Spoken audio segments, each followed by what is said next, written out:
In this video, we are going to continue with going through the rubric and analyzing how to get additional points. We've already covered the introductory paragraph and the points that can be earned in that portion, or in the conclusion as well, since they really overlap. So those 2 points that you can get in an intro or a conclusion are the context point and the thesis point. But that's only 2 out of the 6 on the AP College Board rubric for the LEQ. So the rest of the points can be found in the body paragraphs. So all 4 of these points, 2 evidence and 2 analysis and reasoning points, can be found in the body paragraph. So when it says evidence, it's talking about evidence that answers the question. So if you have a prompt that asked for effects of Mongol conquest, right, you're going to have to give a category of an effect. Like you could say in your topic sentence that there were positive effects on trade, but then you're going to have to prove that that claim is true. And you prove that claim by providing evidence. So your evidence for your first point here, okay, this is if you can just identify specific historical examples that are relevant to the topic of the prompt. Okay, I call this the name drop point, because if you can give me 2 pieces of evidence, okay, that are relevant, not necessarily that answer the question, but that are relevant or and are in your body paragraphs, okay, then you can earn this point. So for instance, if you had an essay prompt on the Mongols and you know about Genghis Khan and his grandson Kublai Khan and how Genghis Khan united the empire and Kublai Khan conquered China after Genghis Khan died, right? By just using those vocabulary terms, okay, those vocabulary terms that we focus on so much for our minor grades, okay, by using those 2 terms, then you can get that first point. It's just simply identify. So you're not even really using it to back up your claim at that point. You're just, name dropping it into your body paragraph. Now, before the change in 2023 to the AP History rubrics for the LEQ and DBQ, the rubric had not specified 2 pieces of evidence. It said multiple pieces of evidence, and so the standard used to be 3 pieces of specific factual information for each body paragraph. So if you're writing 2 body paragraphs, that means you've got to have 6 pieces of SFI or evidence in your body paragraphs total through the whole essay. So we've gone from just from 6 pieces of evidence in an essay to now just 2 pieces of evidence in an essay. Okay, but it's important to note that if you want to go for the larger points, okay, you're going to have to do more than just name drop, and you're going to have to do more than just give 2 vocabulary terms. So for instance, to get the second evidence point, you must actually use that evidence to support your claim. So if you say that an economic effect of Mongol conquest was an increase in trade, okay, that's a claim, but now you got to prove it. Okay, how can you prove that the Mongol conquests actually helped trade? Well, you could bring up the fact that the Mongol rule in China actually led to a period of time known as the Pax Mongolica. You could also talk about how Kublai Khan's court in China was so prosperous that even Europeans were traveling over to serve in his court. And in fact, that's how we get most of our information about the Yuan dynasty, is through the writings of Marco Polo at Kublai Khan's court, okay, where he describes the riches and the wealth and how important trade was to the Mongols. In fact, that if you were traveling along the Silk Road and you found something like a belt on the side of the road, most people would just leave it be. Like, they don't want to be accused of stealing when the Mongols are in charge. So that control of the trade routes and regulations and protections of trade routes like the Silk Road okay, are helping to support our claim that one effect of the Mongols was an increase in trade.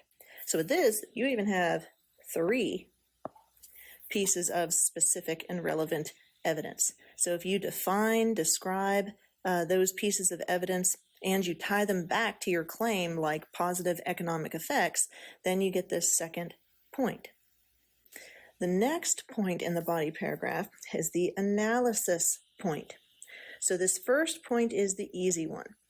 In order to get this point, you must show that you are basing your argument on a historical reasoning or thinking skill. Okay, we call this HTS in my class. So that historical thinking skill has to be comparison, causation, or continuity and change. You'll notice that context is not on that list, and that is because the prompt is never going to be about context, because context is a whole point by itself. Okay, the context is in the intro. That's just background information. Okay, the analysis point can't be focused on context. It's got to be focused on comparison, causation, or continuity and change. So, for instance, if we did have the question about effects of Mongol conquest, well, very clearly that's going to be a causation prompt. And so we're going to need to either address causes or effects, and since the question specifically said effects, that is the one we need to address. Now, if I only address effects and not causes, I can still get this point. Okay, this 1 point, because it can be uneven or imbalanced, okay, but as long as you've structured an argument to answer the question of what were the effects of Mongol conquest, just structuring it shows that you can get that first point. The second point, the last point, this is the roughest one. So typically at this point on the side, I ask students to circle the point on the rubric that is the most difficult to get, and that would be the complexity point. And we call it the complexity point because it asks for you to demonstrate a complex understanding that is sophisticated and has effective use of evidence, right? So this is the top tier when it comes to the rubric. And in the past, before 2023, there wasn't a lot of guidance in the rubric about when you can give this point or not give this point. In fact, at trainings, we're basically told you'll know it when you see it, which is, not very helpful when you're trying to give feedback on an essay and a student asks, well, why didn't I get this? Or how do I get this? So they've added some information. Okay, they specifically added that you need at least 4 pieces of specific factual information, and it needs to be used at the same level, okay, as the second point for evidence. Notice that the second point says supports an argument, not just identify, okay? Not that you just name dropped Genghis Khan, Kublai Khan, Batu Khan, and Yurt, right? You have to actually use it to prove your claim. So if you can use 4 pieces, okay, so double what it would take to get that second evidence point, that can put you closer to the mark when it comes to getting complexity. Okay, there's not really much that I can tell you about a guaranteed complexity point because this deals with nuance. It's kind of like if a student asked me how they could be guaranteed an A in my class. It's simply not a guarantee. I mean, if you make a 100 on one of my major grades, is that going to guarantee you an A? No. Okay, because what if you made a 40 on 2 out of the 3 major grades? Or if you make hundreds on every single minor grade, okay, does that guarantee that you're going to get an A? No. Okay, that A is top tier. That's very difficult to get to. It's weighted as more than an A for your GPA. So not everybody's just going to be getting A's like here's an A and you get an A and they get an A, right? That's a higher level. Okay, so same thing with this complexity point. If you don't get the complexity point, that doesn't mean something's wrong. Okay, it doesn't mean that you can't write an essay. Okay, this is just the A point on the rubric. And B's and C's are perfectly acceptable. And D's are passing, just as a heads up, throwing that in there. So typically how we address the complexity point is we added what the new rubric said about 4 or more pieces of specific factual information in the whole essay. 3 body paragraphs or more is a good way to lean into that complexity point. But just because you have 3 body paragraphs, if they're not good body paragraphs, that's not going to guarantee it. Conversely, if they're 2 body paragraphs, but they're just melded together so well, and we look at it and we cry tears of joy, yeah, you can get it without 3 body paragraphs. It's just a matter of it depends. And this is why it was so hard to grade it before the rubric was updated to give some more specificity. If you address more than one historical thinking skill, that can also get you the point. So for instance, if we were told to address effects, but we did effects and causes, okay, both halves of that coin, that could support moving towards a complexity point. But to make it even better, you don't want to just do 1/2 that equals 1. You want to add a completely different historical thinking skill, okay, to the mix, one beyond what was asked in the question. So if I did causes and effects and changes, that could move me closer to the complexity point. So I could not only talk about how one effect of Mongol conquest was a period of peace with more trade, but I could also talk about how it spread diseases like the bubonic plague and changed the population of Europe and led to more peasant revolts and riots, because as there were fewer peasants available to do the labor, the value of those peasants in Europe increased, and so they had more bargaining power. And nuance like that, that's also helpful, where you're like, I'm not just going to look at, oh, it helped trade. Also looking at some of the negative effects, right? It's like mostly positive because you get diffusion of culture and technology, but there's also some drawbacks to Mongol expansion, including not just death from conquest, but death from disease. Lastly, and this is a big one, topic sentence. Okay, you need a topic sentence for each of your body paragraphs, because a body paragraph is basically an SAQ. You have T for topic sentence. One effect of the Mongol conquest was body paragraph category, economic. Then you have your evidence, Pax Mongolica, Marco Polo, Silk Road, bubonic plague. And then you have your analysis, right? Okay, using that evidence to support your claim that this was an effect of Mongol rule, or what was the historical significance of that event, long-term effects, right? Trends that were begun or that were ended as a result of what happened here. Okay, so you can see why it's so much more complicated to get the complexity point, because there's so many different check marks that you've got to get on that. So again, you can make an A without a complexity point. Okay, so don't lose sleep over that. Go for the easy points, like do not miss this. Okay, and you should not miss this either. Okay, those should be some pretty easy points to get overall. So I gave a basic outline in your packet of what the LEQ could possibly look like. So obviously the first paragraph is going to be the intro, where you have the 2 points, context and thesis. So that's going to be 3 to 5 or so sentences. No more than 7, I would say, because if you're getting too long with your evidence for context, I mean, there's only 1 point you can gain with it. Might as well get the point, move on, instead of using up all that time that you could be using towards another point. Then, once you get to your body paragraph, remember that this is where we have those 4 points: evidence, and analysis, 2 evidence and 2 analysis. So the very first sentence you should write is your topic sentence, where you give a category, like I'm going to talk about economic effects, or I'm going to talk about cultural changes. Okay, it basically gives us an idea of what your body paragraph is going to cover. Okay, so basically a heads up.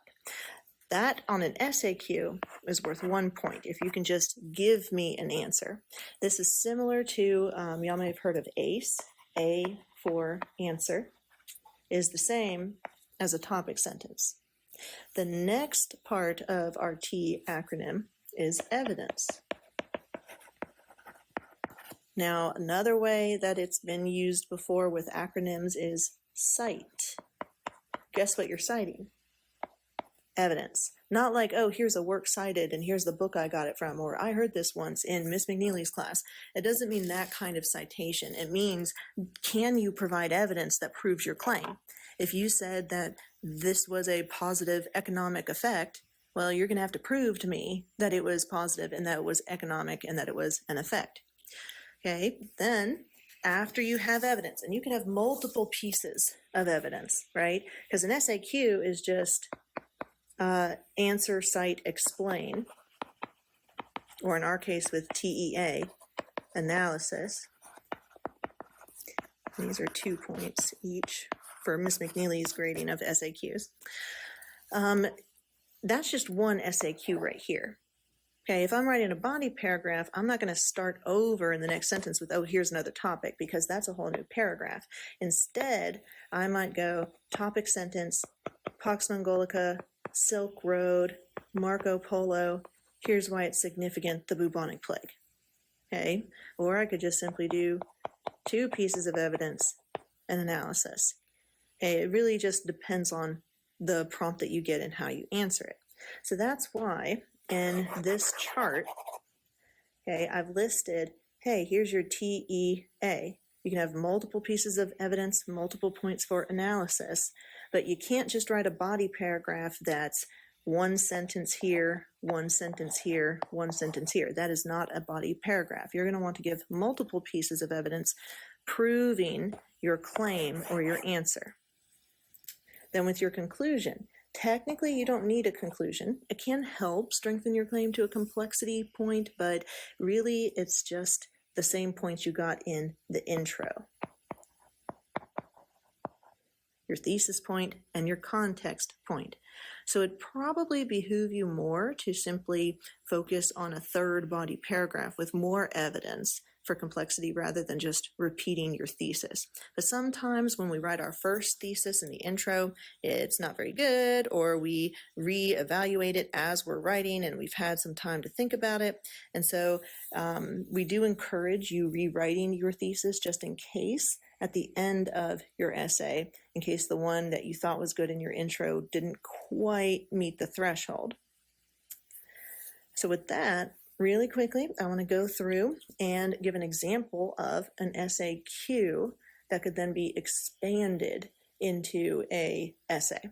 And this was actually something I'd covered with a tutoring session. So if our SAQ question was evaluate 1 effect of Mongol conquest, the way to make that an LEQ question would be like evaluate or analyze the impact of Mongol conquest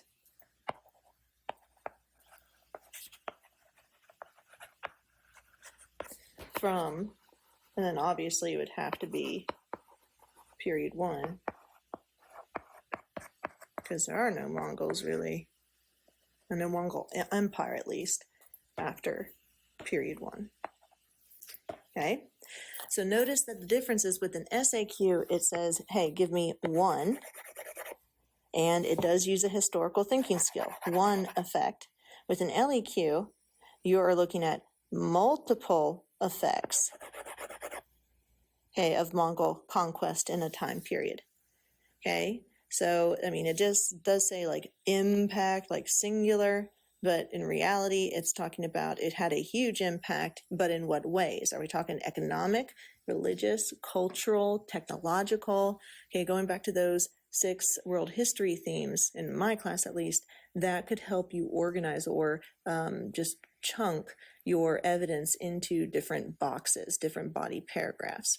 So if we were to address this from a point of an SAQ, we would start with T for topic.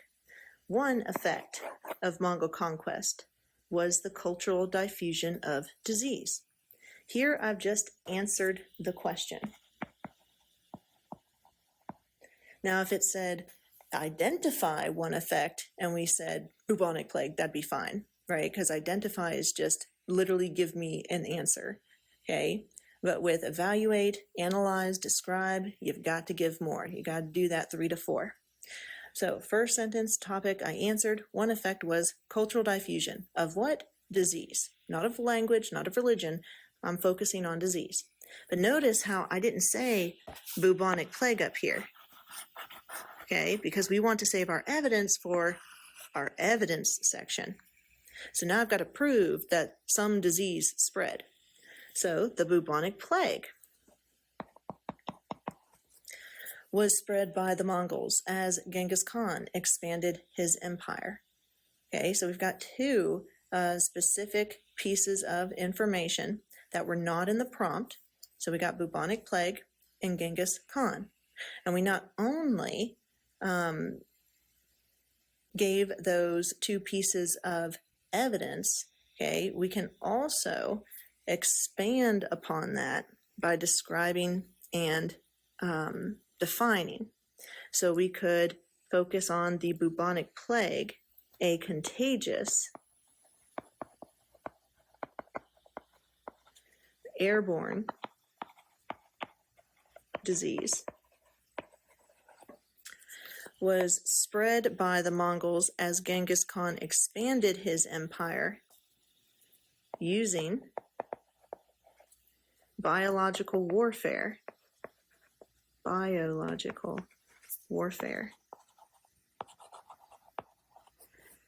catapulting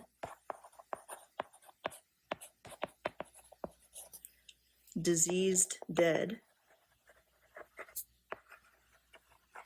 over fortifications.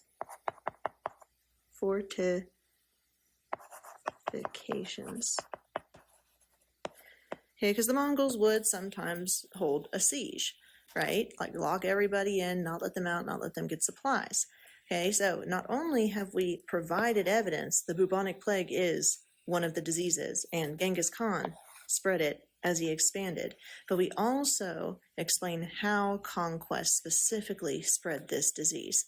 Okay, Genghis Khan would put people, riddled with the bubonic plague, who had died of it, on catapults and then just yeet them over the walls of these settled civilizations. So eventually the disease just ran rampant within that city. Okay, and then once the city had taken a huge devastating blow to its population due to death by disease, that would make it a lot more convenient and easy to conquer. Okay, more prone to, hey, let's surrender and let the Mongols, just take what they want.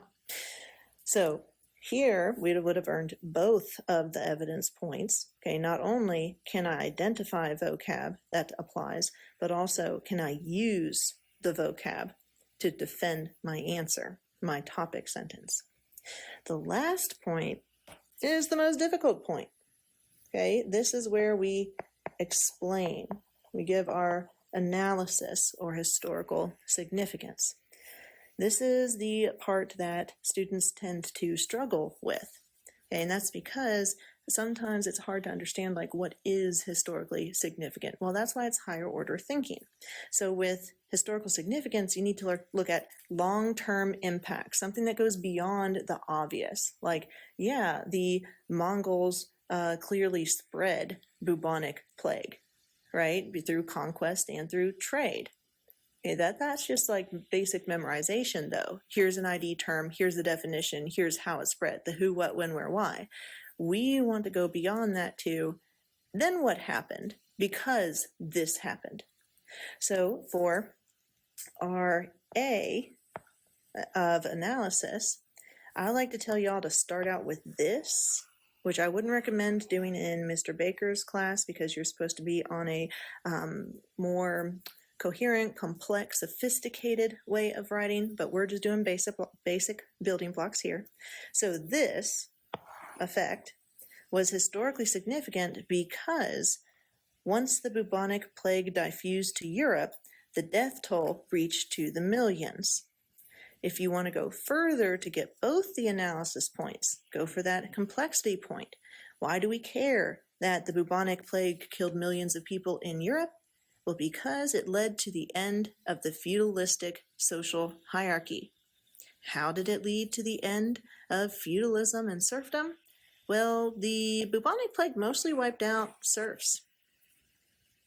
So the serfs were the ones who worked on the land and did the labor that made the nobles so wealthy on their manors. So when millions of these serfs die, well, there aren't enough people to do the labor on the manor. So what happens to the value of serf labor? It goes up.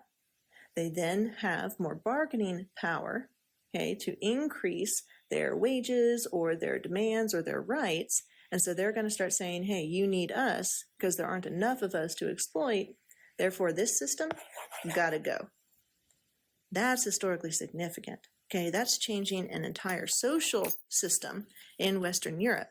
That is changing, the economy of an entire half of a continent, right? The whole half of Europe. Okay, so that is going to definitely fall into historical significance. So now just imagine instead of TEA, okay, just once for a body paragraph, you did this multiple times in a body paragraph. Okay, so it could be not only the one effect of Mongol conquest was the cultural diffusion of disease, but also the changing of gender norms, or also the changing of cultural dominance of a certain religion, like how China went to Buddhism under the Yuan. Okay, so it's expanding beyond just here's one effect or one change. Okay, it's giving multiple and using that evidence to build on one another, on each piece. So the next part of the lecture, we'll move into a College Board essay from a previous curriculum that's no longer a part of our curriculum, but it does give us an opportunity to go through and identify what points they would get on the rubric based on the previous College Board rubric, and then we're going to also try to apply to the new updated version from 2023.